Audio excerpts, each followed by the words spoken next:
Na segunda parte da aula dos diferentes usos de used to, estudamos a forma be used to, que pode ser seguida de um verbo com ing ou um substantivo.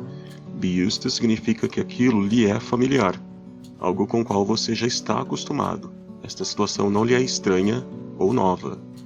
Por exemplo, I am used to living alone. Isso significa que morar sozinho é algo normal para mim, faz parte do meu cotidiano.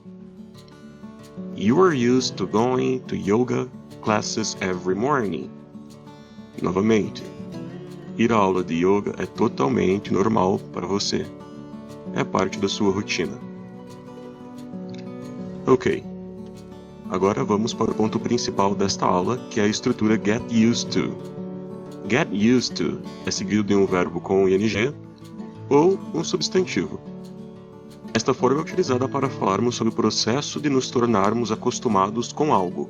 Não sendo assim, algo que nos acostumaremos tão rapidamente. É algo que para nós, até aquele momento, é muito diferente ou estranho demais. Levaremos algum tempo para nos acostumarmos com isso. Podemos assim dizer que get used to trata-se de um momento de transição. Por exemplo, imagine uma pessoa que viveu sua vida inteira em São Paulo, na capital, e essa pessoa teve que mudar-se para uma cidade bem pequena do interior. Isso causará certa estranheza na pessoa e, inicialmente, ela pode não gostar da cidade. Para este caso, podemos dizer: He doesn't like small towns, but he will get used to it. Ou seja, ele ainda está em período de adaptação à sua nova realidade, mas aos poucos se acostumará. Outro exemplo. You are getting used to living in England. Novamente, não é um hábito que você tem, não fazia parte do seu cotidiano morar na Inglaterra e você ainda está se adaptando ao novo país. Mais um exemplo. She hated that haircut at first, but she got used to it. She likes it now. Ela odiava o corte de cabelo inicialmente, porém ela se adaptou a isto. Como podemos ver, em cada uma dessas frases, o get used to foi utilizado em um tempo verbal diferente. Na primeira, he will get used to it. Estamos mencionando o futuro. Na segunda, you are getting used to living in England. Estamos falando sobre algo no presente. Eu estou me acostumando agora a este novo país. Na terceira frase, ela odiou no passado o corte de cabelo, porém, com o passar do tempo, ela se acostumou. Agora vamos mudar essas frases para o negativo. He won't get used to it. You are not getting used to living in England. She didn't get used to it.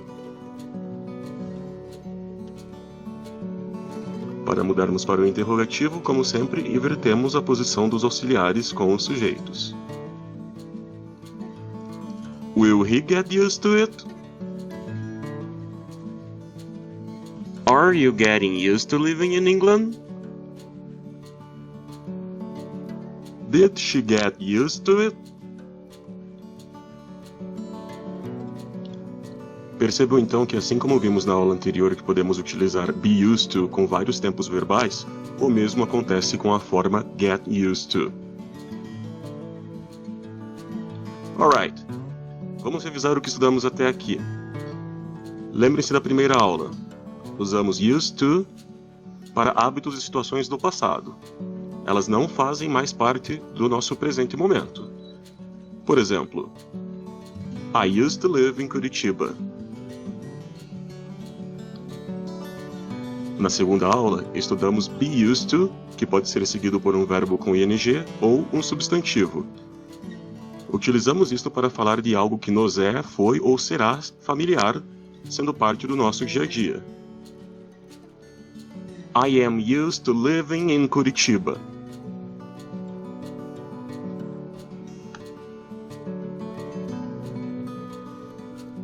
Por fim, hoje, estudamos get used to, que pode ser utilizado com um verbo mais ing ou um substantivo.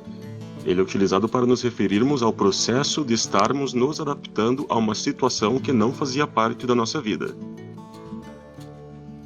I got used to living in Curitiba. Okay guys, that's the end of part 3. Thank you for watching and see you next week.